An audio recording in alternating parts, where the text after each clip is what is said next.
This fireside chat is on the state of accessibility in gaming. We've got two good experts in the area, going from different perspectives. One is a senior UX designer with Sony Interactive, that's Brian Parsons on the far side, and then close to me here is Will Null from TPGI. He's a solutions engineer. So we're going to open up on talking points just to get the perspective of accessibility knowledge in the gaming space. What is it like? I'll start with, Brian. Yeah, as far as working at Sony PlayStation, one thing I've noticed with the studios as well as in the console space is the people graduating from design schools are starting to understand accessibility. They're starting to be taught it. And so I don't have to advocate for it as much. They're already just asking, hey, what about this? What about color contrast? What screen reader specs do we have? And it is so nice not to have to explain that to the folks coming in. And just to see them excited, it's almost as if it's baked into their design culture. It's not every new person graduating, but it's far more than it's been, 5 years ago. Is it something you actually hire for instance? If somebody has knowledge and somebody doesn't have knowledge, you hire the one with the knowledge if they're equal? Tough question. Yeah, I'm not in every room to make sure that question is asked. And that wasn't in his talking points. I surprised him with that. But what I can say is that almost every time a hiring manager hears someone passionate about accessibility, they come running to me. Be like, hey, this person really wanted to know about our screen reader. They had heard something about a God of War, so we're moving them to the next round. And it's like, oh, great. Like, I had nothing to do with this. But people are excited, and it's what's really cool is how many times people have said, this candidate has asked us about accessibility, not necessarily us asking, what do you know? What have you done? Got it. Excellent. Well, I appreciate responding to that. Well, your perspective as a gamer on the accessibility knowledge in the gaming side. Well, I've seen a lot of advancement in recent years. I grew up with Atari and then Nintendo and then the PlayStations and the Xboxes, and the advancements that you've seen in the last few years have been pretty significant. Especially given where we started from, and seeing a lot of stuff with the custom controllers and things along those lines has been really cool to see. I still see a lot of hesitation from people to get into the space, thinking maybe they can't play the games, they're not able to get through them. Actually, I just had lunch with someone today who he used to play games, and then after he lost his vision, he hadn't gone back to it, and we just sort of sat down and said, hey, things are coming along, there's things that you can get through here, and we kind of talked through that. He's like really kind of getting excited again, so I think you're starting to see a little bit more of that as improvements have been made in the systems and in the console in themselves. Let's talk about the prevalence of gamers with disabilities in gaming itself, and we'll start with you from the gamer perspective, Will. What are your thoughts on that? Do you see people like that? You do. I don't know how much I do. I don't play a lot of online games myself, but I know they're out there, and I see them. They've got their blogs. There's Twitch streamers that have disabilities that's kind of their thing. They are out there showing how they can play these games, and they can play them better than you. And so it's definitely out there. I just don't know, like in terms of numbers and things like that, I don't have a sense of that. Brian, your perspective? So one of our biggest challenges is we'll bring in participants with disabilities, and I ask anecdotally sometimes, how many of your friends think that they can't play? And I usually hear between 70 and 90%. So they feel like they're the oddballs because their friends think they're crazy for playing a game sightless. And for us, it's difficult to find that community and then find those individuals who might be interested in gaming, but convince them that, yes, you can play. We have these titles for you. So it's very difficult for us to find the target audience and then convince them, because it is an investment to buy a console, buy the games that are accessible. You had another point to that question. Can you repeat it again? Because there was something I had thought of. It was just about attracting gamers into it, the prevalence of it. So one really cool thing is with the data from the PlayStation 5 is the amount of people who are sightless versus those who use the screen reader, our numbers are actually higher for screen reader users. So it is the curb cut effect that we're seeing. And we can use that data to say, hey, this number of people, yes, it's X percent, and it's more than we actually expected based on the general population, however many gamers play, versus the general disability population.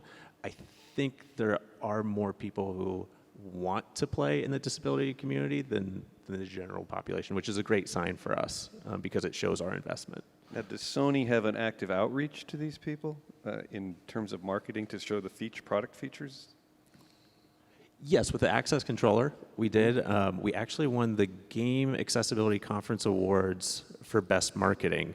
The space was new to our marketing and PR teams, and luckily they listened to me and Satish, our product manager, and we just talked to our UX research participants and said, hey, how do you want to be communicated to? What do you need to know when this rolls out? What channels are you listening to? So our video, instead of being this big, flashy, in-your-face, beautiful graphics, it was people with physical disabilities using the controller in the ways that they use it at home. So you can look at it and say, well, that's kind of how I would have the layout. Maybe that's the setup that I want. So it was much less story-driven and visuals and more functional in our advertising, and it really resonated with the community. So let's talk about open source versus closed design. Console gaming is moving towards closed, and the pros, cons of that. Can you give us some perspective? I'll start with Will. I prefer the more open source thing. I've always been one who'd like to modify controllers, make my own controllers. Back when Xbox started having all of their revitalizing old classic arcade games, they didn't really work very well with the controller that came with the Xbox. So I was out there making my own arcade stick, and that you couldn't just plug it in. You had to take an actual controller and hook it up and do all this wiring and all of that. And so people find a way to do things that suit their needs, and I think they're really good at doing that for themselves. And it's hard when you end up working with or running into a closed system where there's no way around that, and you have to work in within the constraints that the system's providing rather than being able to add some of your own things, which is something that we've seen is actually getting a little better in some areas in terms of being able to customize controllers, which Brian has some good info on.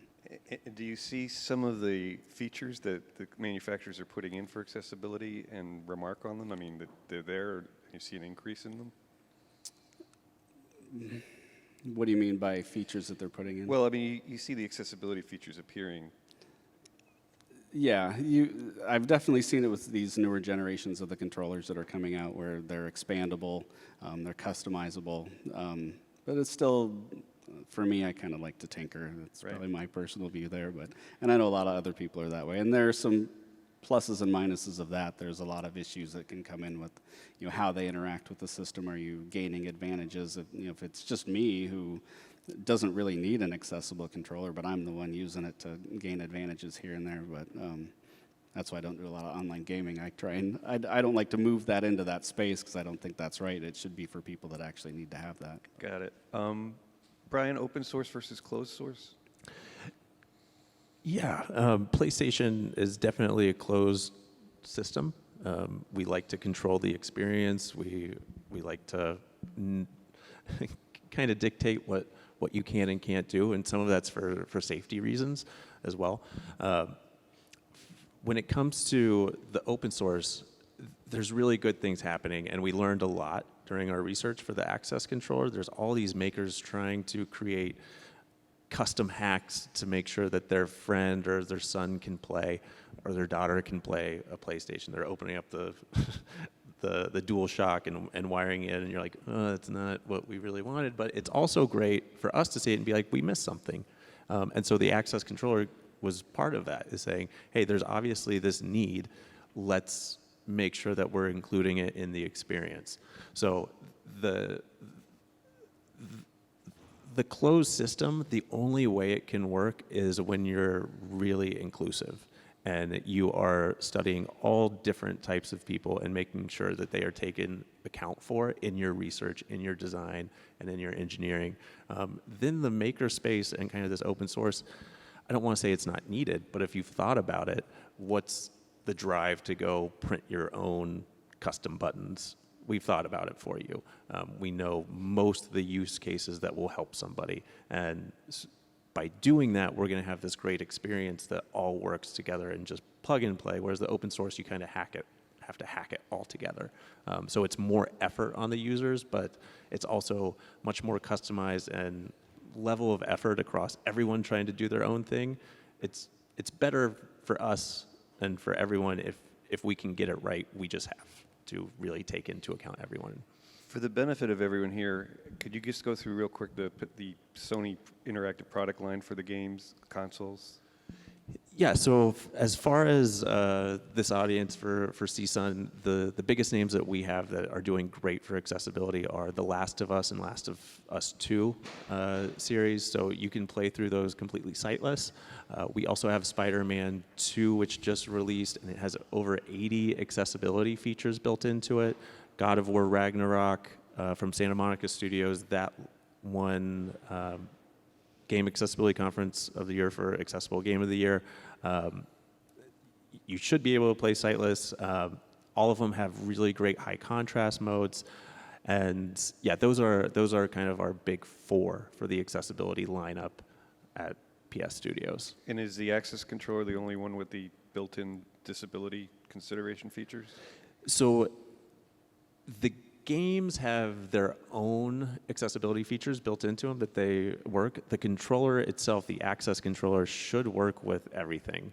The game studios don't know what controller you're using. It's just that, hey, you have this input device and you hit X, whether it's on the DualSense controller or the access controller, it's still an X as far as the games are concerned.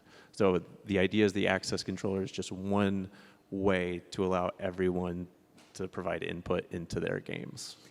Well, as a cross-section, as a gamer, you must go through a cross-section of different games from different manufacturers. Yeah. What usability, in addition to accessibility, would you like to see built into some of the games, even though you're customizing some of the open source ones? That's a good question. I've actually been really excited about what PlayStation's doing with the access controller. Just highly customizable, but still being a closed system. I think it's nice how you can reconfigure buttons and move things around to your liking.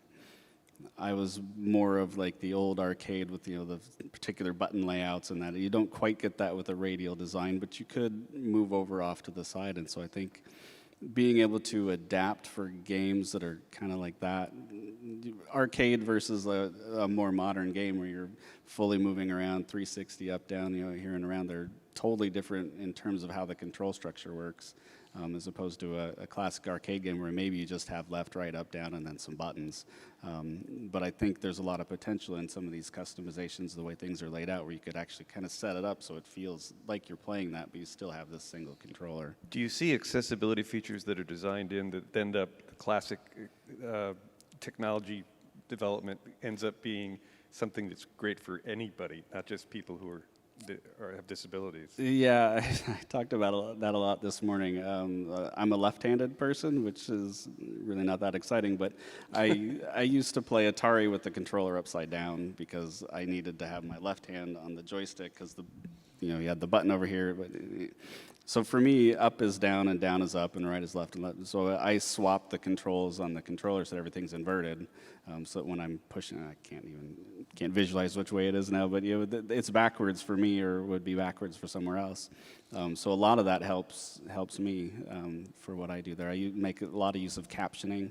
I play games late at night. I also have a lot of hearing issues from concerts, so I still want to be able to hear the game, but then I can't hear the dialogue because I've got that gets in the way. So being able to have captions on there, that's really helpful for me.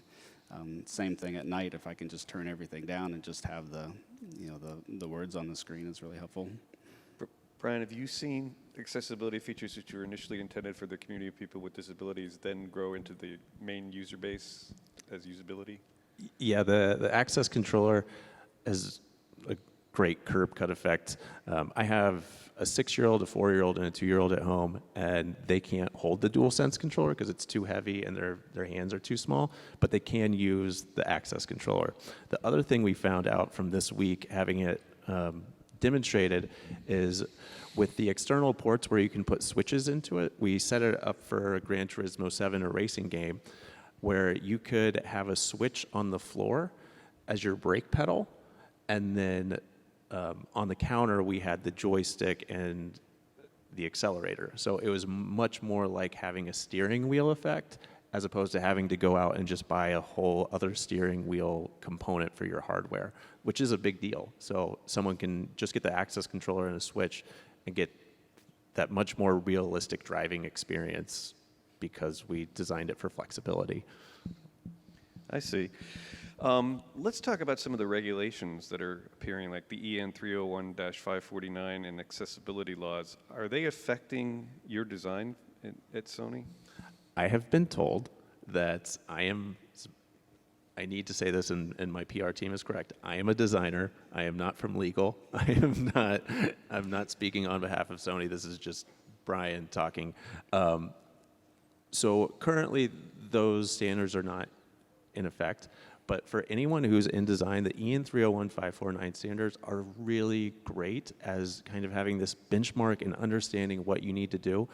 We can have so many UX research participants come in with disabilities, and to define guidelines off of them, these standards are so nice that it gives us a starting point, and we don't have to do all that extra research. We can kind of start ahead of the game. So that's why I love EN 301-549, WCAG 2.2. Some people say they're too prescriptive, but me being dyslexic and probably a little bit ADHD, it's really nice to have this comprehensive list that I don't have to think through. I don't have to spend all this money or investment in recruiting, moderating, finding out, then synthesizing, then spreading the knowledge. It's all been done. It's all taken care of in EN 301-549 and WCAG 2.2. And what I really like about them is that it comes from experts in the field, not legislators.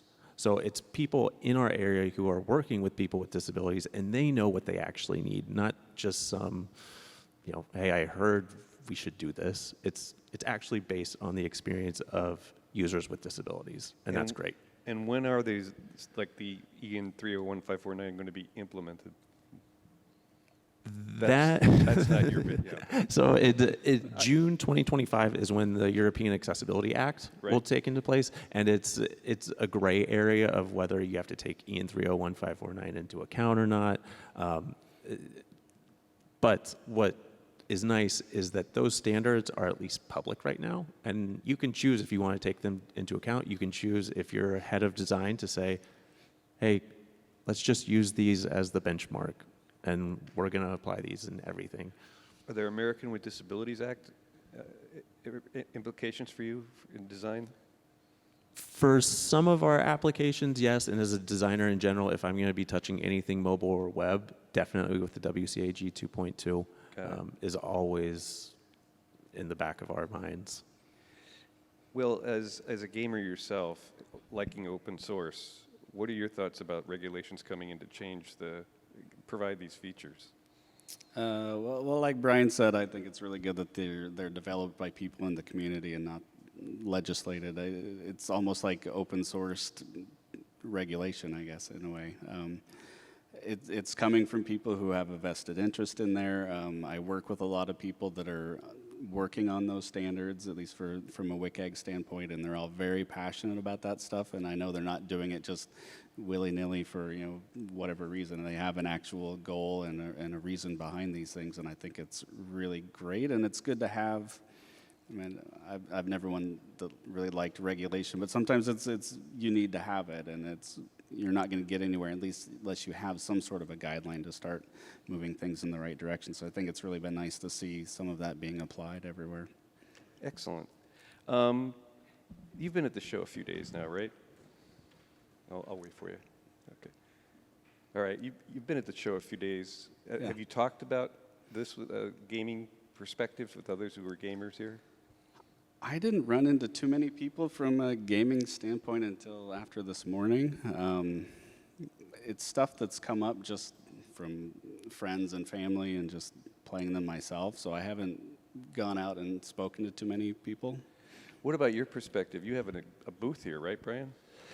Yeah, there aren't a whole lot of diehard gamers or developers here because this is actually falling on the same week of Gaming Development Conference, GDC in San Francisco. So they're a little bit of a different audience, but we do have a bunch of people who are coming in who are interested in gaming. Some people are just always playing. What's really cool is that over the past 3 years we've been here, it changed from, oh, you have games that you can play sightless, how does that work? Like, that's a thing, to people coming to us directly and be like, hey, I heard from a friend that I had to stop here because you have a game for someone like me. And that's been cool to see that transition happen from no one believing that they could play to word of mouth of, hey, there might be something here for me. Why does Sony Interactive feel the need to even be at this show? You're not talking to the person with that high a pay grade. Yeah, but I mean, what the interactions you're getting, because you are on the floor talking the details about the features. What kind of perspective are you getting from people? The perspectives that we get from most people is usually what we're seeing from UX research participants anyway, so it's more validation. There's a few things here and there that we're seeing that's new. The first year we came here, we learned a lot. But after being here 3 years and running a lot of research and including people with disabilities in our design process, it's kind of a, I don't want to say an echo chamber, but we're rehearing the same thing, so it's good that we know we're on the right track. Right. So you're getting feedback from the user base here. It's the attendee base. Yeah, it's definitely more anecdotal, and we're not always asking the same questions, and there's no structure to it.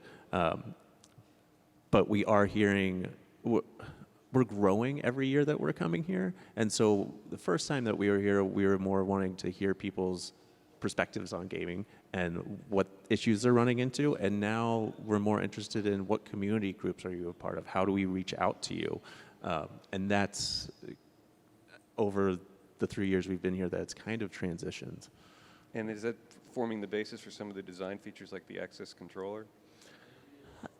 Or could do that? It could do that, but luckily we're already taking people into account, and really it's just helpful to come here and find more participants to include in the inclusive design process. So we have a research participant QR code and a website for people to go to sign up and actually get paid to give us their feedback Really? instead of just walking by. Yeah. Okay, and people want information on that, they can get it at the booth? Yes. Excellent. Any final last thoughts, Will, about the fact that the manufacturers are outreaching to the community of people with disabilities, and your desire to help have more people with disabilities play games? I think it's awesome. I was really actually pretty blown away when I went and saw their controller was over there. I hadn't had a chance to have a hands-on thing with it, but just seeing some enthusiasm around it, seeing a lot of people here interested. We got people in this room. There was people in there talking with me this morning. It was really great to see people getting more interested and more excited about it. It drives innovation in the games. It makes new features. It things that helps me. It helps everyone else. It's just been really great. And maybe since you're left-handed, he may pay you to give you some feedback. Yeah, maybe. Brian, any last thoughts about what you've learned here at CSUN and your perspective of this whole subject? I think it's really important to. There's a lot to learn from. I know you're a senior UX designer. You're not the. Really, the interesting things for me was how to get in touch with the community, whether it's through occupational therapists seems to come up again and again. Like the OTs are kind of the way to spread the word. They're here at the conference and checking out what tools are available, and they're not just working with one patient, they're working with 20 over the course of a month. And so getting in with them and really having them understand what we can provide for their patients, getting 20 minutes of gameplay, social interaction a day is huge for someone who might not be able to leave their house. So an OT can look at the PlayStation and be like, hey, this is a social connection. This is, using different muscles for the access controller. These are all things that I can use to help my patients in a fun way, and it's not just boring physical Right. therapy.